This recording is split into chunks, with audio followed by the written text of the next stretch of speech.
Padre, y del Hijo, y del Espíritu Santo. Amén. Pues bueno, hermanos, estamos comenzando a meditar el Evangelio según San Mateo. Espero y ya hayan leído el capítulo 1, el capítulo 2 y el capítulo 3. Pues bueno, vamos a meditar algunos puntos, algunos aspectos de estos tres capítulos. En el capítulo 1, pues, se nos habla de los antepasados de nuestro Señor Jesucristo. Es un capítulo también conocido como la genealogía de nuestro Señor Jesucristo, porque se nos habla desde los orígenes de la creación según la Escritura. Dice el libro de los orígenes de Jesucristo, hijo de David e hijo de Abraham. Abraham fue padre de Isaac y este de Jacob.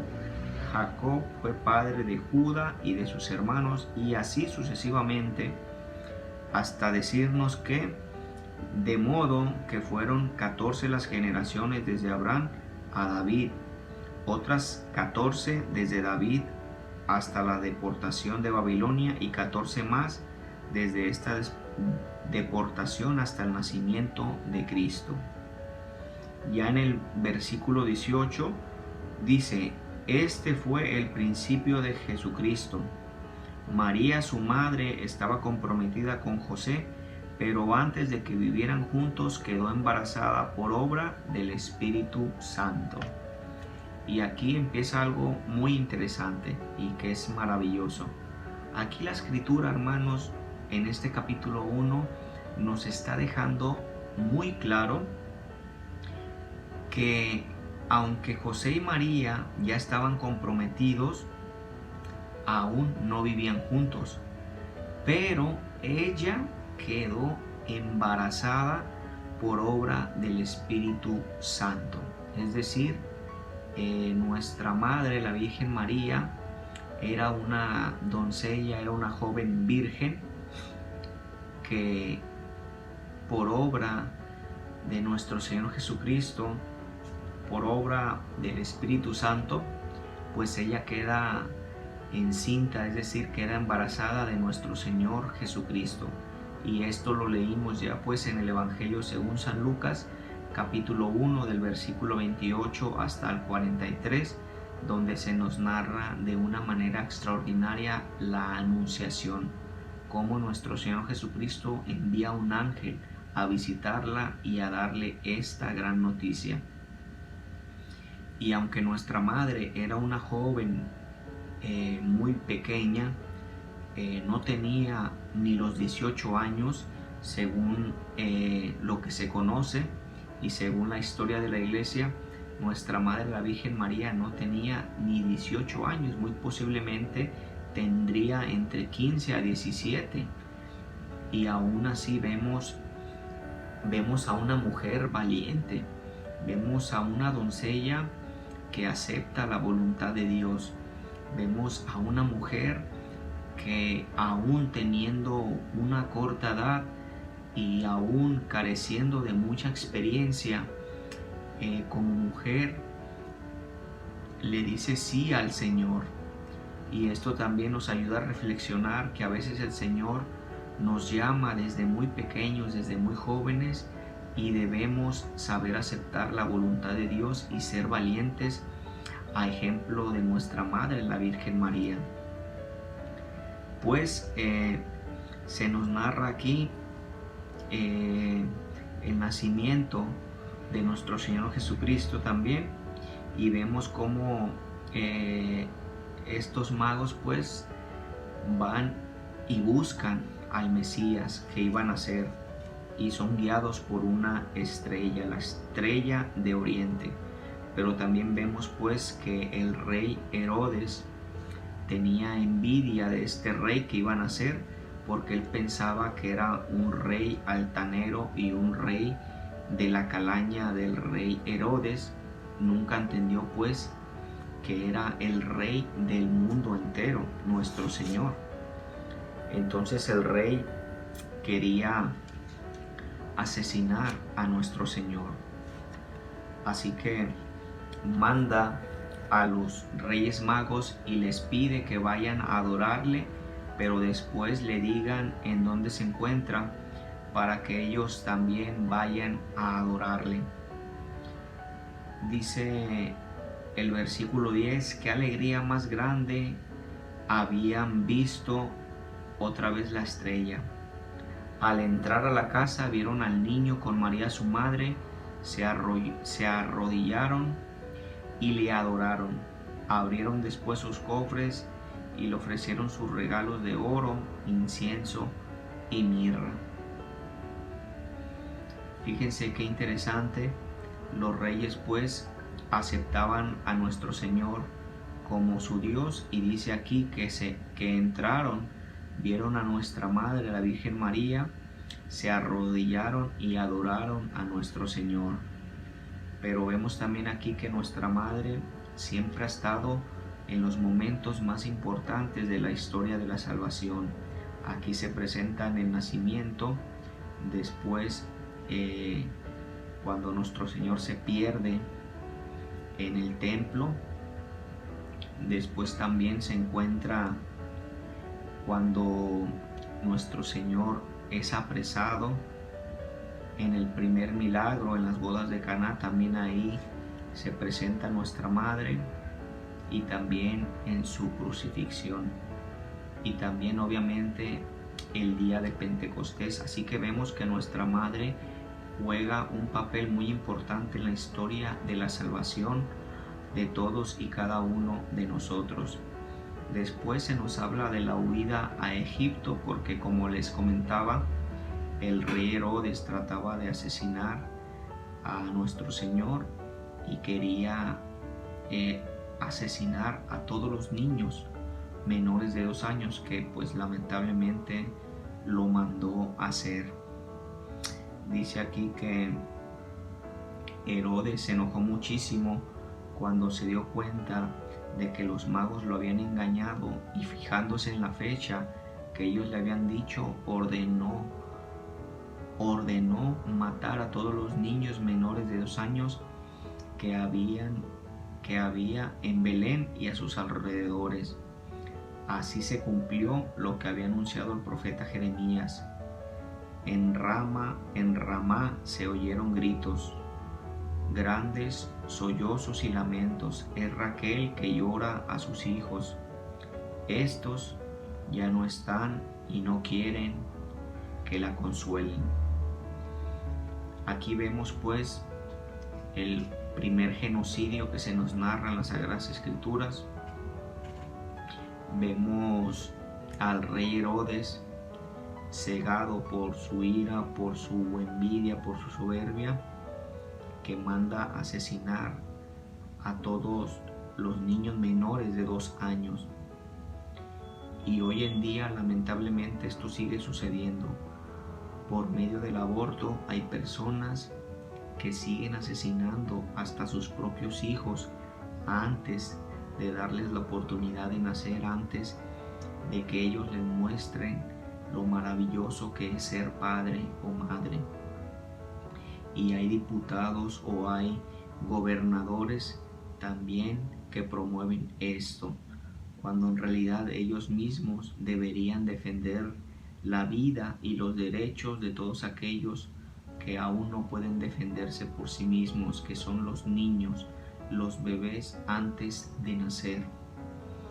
Así que pues este mismo genocidio hoy se sigue viendo por nuestra sociedad, se sigue respirando este ambiente de muerte, de asesinato, como decía San Juan Pablo II, esta cultura de la muerte que está creciendo de manera colosal por todo el mundo, pues lamentablemente sigue ocurriendo. Como cristianos católicos, creo que ya lo sabemos, pero lo repito por si alguien no lo sabe: los cristianos católicos o los cristianos de cualquier otra denominación deberíamos de estar en contra de todo esto, el aborto, la eutanasia, todas estas muertes premeditadas. Pues nosotros como cristianos deberíamos estar en contra, porque nosotros estamos a favor de la vida. El único que puede decidir quién vive o quién muere es nuestro Señor Jesucristo. porque Él es el único Señor y dador de vida. Nosotros somos simples criaturas que no podemos decidir quién tiene capacidad para vivir o quién la tiene para morir, aún habiendo cometido los actos más atroces. La Iglesia se ha pronunciado siempre en favor de la vida y en contra del asesinato o de la muerte. Así que bueno, para que todos lo sepamos, nosotros como cristianos católicos estamos en contra del aborto. Después en el capítulo 3 pues se nos habla de Juan el Bautista anunciando la venida de nuestro Señor, y aquí se nos relata algo parecido a lo que se encuentra en el Evangelio según San Marcos en el capítulo 1, donde Juan pues predicaba la venida ya de nuestro Señor y exigía e invitaba a los pueblos a la conversión por medio de un bautismo de conversión meramente. Y él les decía que aquel que venía detrás de él, Juan el Bautista, no era digno ni de llevarle las sandalias o atarle las correas. Así que pues esa misma invitación de conversión se nos sigue haciendo hoy en día. El Señor nos sigue invitando a convertirnos, a mejorar todos aquellos aspectos que no hemos purificado en nuestra vida y a tratar de ser mejores discípulos y mejores cristianos. Después, para finalizar el capítulo 3 del Evangelio según San Mateo, se nos habla del bautismo de nuestro Señor Jesucristo, que lo recibe por medio de San Juan el Bautista. Obviamente Juan el Bautista pues le decía que él no quería bautizarlo, que él merecía ser bautizado más bien por nuestro Señor, pero nuestro Señor le decía que así tenía que ser, porque así estaba ya escrito y tenía que realizarse tal como estaba escrito. Y pues así como lo vemos en el Evangelio según San Marcos, cuando nuestro Señor recibe su bautismo, el cielo se abre, Dios Padre habla y nos dice: este es mi Hijo amado, el elegido, y el Espíritu Santo desciende como lo hace la paloma. Y es por eso que a partir del bautismo de Juan se utiliza esta fórmula trinitaria. Se bautiza en el nombre del Padre y del Hijo y del Espíritu Santo, porque en el bautismo de nuestro Señor estuvo presente Dios Padre, Dios Hijo y Dios Espíritu Santo. Dios Padre dijo las palabras, Dios Hijo siendo bautizado y Dios Espíritu Santo descendió sobre nuestro Señor.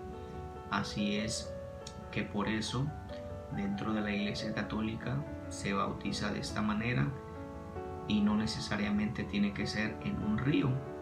Hay personas que dicen: pero nuestro Señor se bautizó en un río, debemos hacer lo mismo. Repito, nosotros estamos obligados a obedecer lo que nuestro Señor manda o lo que nuestro Señor nos encomendó, pero no estamos obligados a hacer lo que Él hizo, porque Él es Dios. Nosotros no podemos resucitar muertos, cruzar los mares, sanar leprosos, porque no somos Dios. De igual manera, no debemos tratar de hacer todo lo que Él hizo, porque sería imposible, porque nuestro Señor, después de haber sido bautizado, se fue al desierto a ayunar 40 días. Eso no lo soportaría nadie. Muchas personas a la semana se mueren. Entonces imaginen 40 días. Entonces, sobre este asunto, cuando alguien les diga que hay que bautizarnos a los 30 años y en un río, siguiendo el ejemplo de nuestro Señor, eso es completamente falso y es un error y es una trampa que utilizan algunas agrupaciones no católicas para tratar de engañarnos y tratar de acercarnos a estos grupos. En el Evangelio según San Lucas acabamos de ver sobre este tema del bautismo que nuestra Madre, la Virgen María y San José fueron a presentar al niño al templo cuando era aún recién nacido. Llevaron a nuestro Señor Jesucristo al templo y es cuando se encuentran con el profeta Simeón. Así pues, vemos que desde pequeños debemos de llevar a nuestros hijos al templo a presentar a Dios, y más aún a que reciban el bautismo, porque al recibir el bautismo reciben el Espíritu Santo, así como lo recibió nuestro Señor Jesucristo en aquella ocasión. Así pues, la invitación es acercar a nuestros pequeños lo antes posible a recibir el sacramento del bautismo, porque así reciben el gran don de pertenecer a esta iglesia, la Iglesia Católica. Se les perdona el pecado original, les es borrado y reciben también el Espíritu Santo. Así que es sumamente importante llevar a nuestros pequeños a bautizar lo antes posible y no esperar a que cumpla 3 años, 5 años, 10 años, porque este sacramento es la puerta que abre a todos los demás sacramentos. Sin el bautismo no puedes recibir la primera comunión, mucho menos la confirmación, el orden sacerdotal o el sacramento del matrimonio. El bautismo pues es la puerta hacia los demás grandes tesoros y hacia los demás sacramentos que nuestro Señor Jesucristo nos ha regalado por su infinita misericordia. Que Dios los bendiga y nos vemos el día de mañana, si Dios así lo desea y nos lo permite. Nos despedimos en el nombre del Padre y del Hijo y del Espíritu Santo. Amén.